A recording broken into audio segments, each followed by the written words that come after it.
about a life of faith is that we really believe that we're saved by grace. But then once we're saved by grace, a lot of times we try to work out our sanctification through striving. It's interesting. We know we're saved by grace. We know that we don't deserve salvation and it takes Christ to save us. But a lot of times we don't know how to cooperate with grace in the life of sanctification and growing into maturity. I remember when I was first a husband, my early years, I was probably 5 years into being married, and I tell you what, I was failing on every level.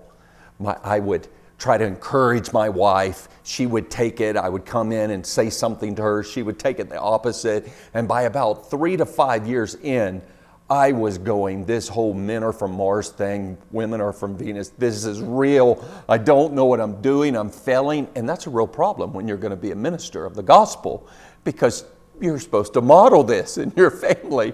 And I was failing miserably as a leader in my home. And I remember saying to the Lord, Lord, this has to change. I need a change here. And so I got the idea that since we put in our wedding rings, 1 Corinthians 13, where it says love never fails, I'm going to begin with that chapter, 1 Corinthians 13, and the attributes of love, the characteristics. I'm going to begin with love is patient, love is kind, love is not rude, it's not boastful, it keeps no record of wrongdoings. And I'm going to begin with patience, and I'm going to memorize verses on patience. I'm going to quote them, declare them, sing them, pray them, prophesy them, and decree this is who I am. And so I remember when I began with love is patient. And I thought, I'm going to do patience. That might take me several weeks to a month. Move on to love is kind. Memorize those verses, declare them over my life, keep going and going. And by the end of the year, I'm going to be a new man. And it's at that point, I remember I was at seminary, and every day, love is patient. By patience, possess your souls. And I began to declare all these verses, and I'm going across the campus. I'm declaring them. I'm getting it. I'm like 4 days into it, and I'm thinking, here I am. I'm going to be a new man. I remember Rachel approached me somewhere around the 4-day mark. She approached me. She goes, what are you doing? I said, oh, you can tell, right? You can see it, can't you? Honey, I wasn't going to say anything till 3 or 4 months in, but now that you see, I'll let you in on something. I've begun to go through the characteristics of love out of 1 Corinthians 13, and I've started with love is patient.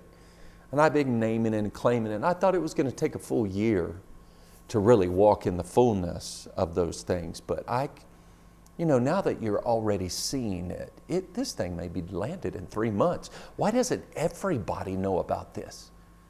Every husband, this is the breakthrough that humanity's been waiting for, and I'm pioneering the way. It's at that point, how many of you know your spouse knows that deflate button? There's like a deflate button on the back of the neck of every spouse that every wife knows on her husband that just pushes it and just immobilizes you and brings you back to reality and deflates your pride. And yeah, if you're married, when I was single, I thought I was so holy. And and then I realized when I got married, it was not that I was holy when I was single. I just avoided people. If you got on my nerves or a situation bothered me, I just avoided you. But when you get married, there's no avoidance at all. They're with you. You wake up, they're there. You go to bed, they're there. They're there, they're there, they're there. And so marriage is the great sanctifier of the soul and the great mirror that's held up in front of us all the time. And my wife held the mirror up and pushed the deflate button. And she said, I thought you were doing something crazy. She goes, it makes sense now. She goes, you have been the most impatient man I have ever met for the last 4 days. We don't have an animal, but if we had one, you would have kicked him, yelled at him. She goes, you have been on edge and grouchy and angry. And she goes, I thought you were doing something stupid. Now, she said it a lot nicer than that. I'm translating it. She said, if you know my wife, she's really kind. But I just felt completely deflated. I went back into my quiet time and I began to ask the Lord, Lord, what's going on? I can't even do the first characteristic right. I'm trying to take your word and name it and claim it for my sanctification and the promises. What am I doing wrong? And I'll never forget the Holy Spirit whispered to me and said, Alan, these are not about you. These are my characteristics. These are about me. You were never made to develop these on your own outside of me.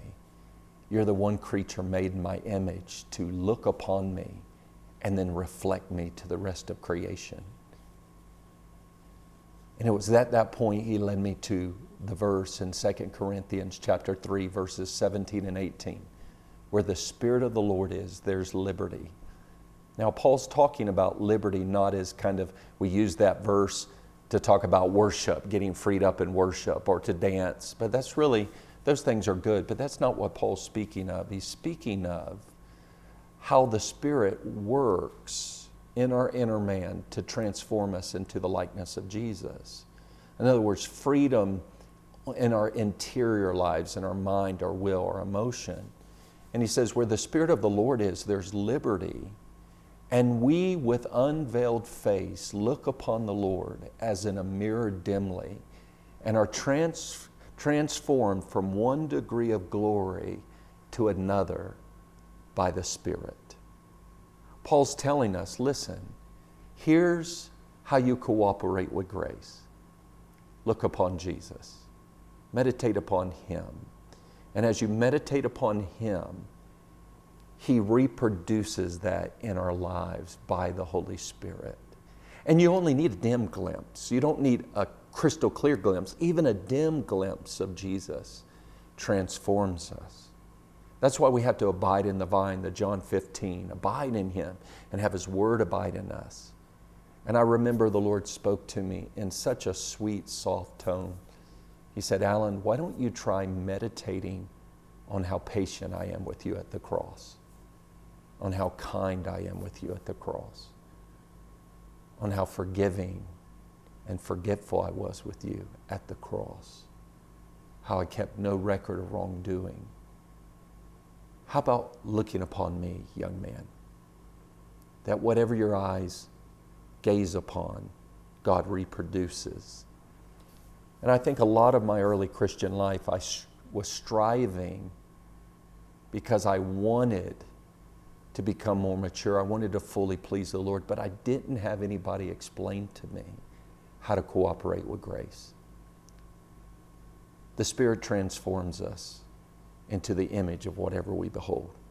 Whatever our eyes look upon, our hearts follow. I think that was one of the most important lessons I learned as a young believer. Stop striving and start looking, start gazing, start contemplating Jesus. And the Spirit reproduces Him in us. That's why Paul says, the secret is simply this: Christ in me, the hope of glory.